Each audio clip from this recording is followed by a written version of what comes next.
Donc le marquage CE, c'est partout. Il y en a de partout. Retournez votre téléphone, votre souris, votre bloc alimentation, votre ordinateur, il y en a de partout.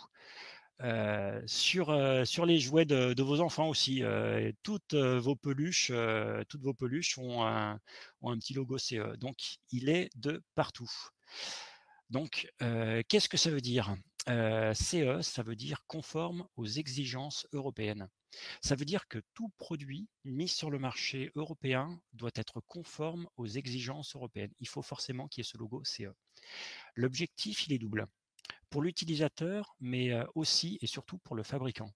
Pour l'utilisateur, ça informe que le produit est sûr, enfin devrait être sûr pour sa santé et pour l'environnement. Attention, ce n'est pas une garantie, loin de là. Pour le fabricant, ça veut dire que le produit a le droit de circuler en Europe. C'est le marché commun, plus de frontières pour les produits. Certains ont peut-être entendu parler de nouvelle approche, alors plus si nouvelle que ça. Avant, la règle, c'était un pays, un essai. Vous allez dans un autre pays, il y a de nouvelles règles et vous refaites un essai. Et ça prend du temps et de l'argent. Avec la nouvelle approche, il y a une unification des règles.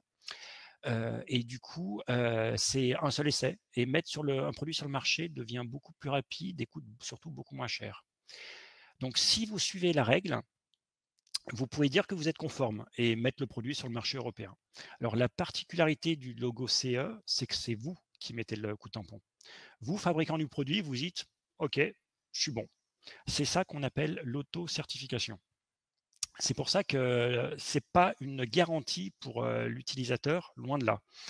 Alors, il y a quand même un examen. C'est vous qui mettez la note à votre copie, mais vous ne le faites pas comme ça en disant je le sens bien, je pense que ça doit être bon, allez, pas besoin de faire des essais.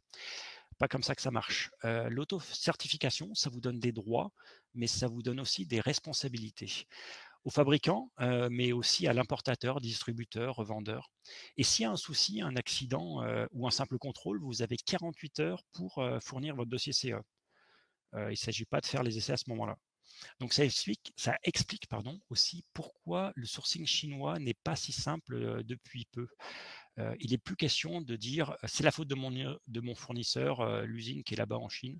Dès que vous vendez, ou pire, si vous mettez votre marque sur un produit, vous endossez la complète responsabilité. Donc, le marquage CE, c'est aussi un passeport pour l'étranger. Alors, selon les pays, ça passe tout seul et puis des fois pas du tout. Parce qu'en Europe, c'est l'auto-certification, donc «je pense que je suis bon». À l'étranger, il faut parfois montrer patte blanche et vous risquez pas de mettre votre produit sur le marché, avant d'avoir, montré que vous étiez vraiment nickel. Et si vous voyagez, si votre produit, est amené à voyager, il vous faut définir une stratégie de certification, c'est-à-dire savoir quelle approche vous allez avoir grosse maille pour voyager et puis connaître le chemin de certification, c'est-à-dire, la réglementation à laquelle vous allez être confronté. Donc la stratégie, savoir à peu près comment vous allez faire et le chemin, le détail de la réglementation. Parce qu'il y a des subtilités. Les autres pays utilisent la même norme, oui, le même numéro. Par contre, avec des différences locales, des différences de révision ou des différences carrément, par exemple, les prises électriques. Les prises électriques sont différentes en Europe, selon les pays. Ou parfois, il faut faire appel à un représentant local ou un organisme d'État ou une tierce partie garante type NRTL. Donc, afin de s'éviter des complications et des allers-retours, il faut savoir très tôt où vous voulez aller, au risque de devoir refaire des essais et des rapports. Une subtilité, votre rapport CEM et radio sont-ils acceptés dans le pays cible? En safety, si vous faites un CBCHIM, que certains connaissent probablement, ça devrait passer. Pour la CM et la radio, c'est pas si simple.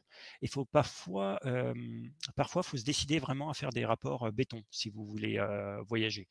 Alors c'est plus cher, mais ça évite de se perdre dans des méandres. Euh, Certains connaissent probablement le COFRAC, l'organisme notifié ou le coup de tampon ILAC. Ce sont des choses qui peuvent bien vous aider parfois, ou en tout cas vous tirer de la panade. Ça peut vous faire gagner beaucoup de temps, mais par contre, au départ, c'est plus cher. Et dans certains pays, il vous faudra carrément refaire tous les tests, les refaire intramuros même, pour la Chine en exemple. Donc pour tout ça, il vous faudra bien avoir une stratégie et bien choisir vos partenaires de certification.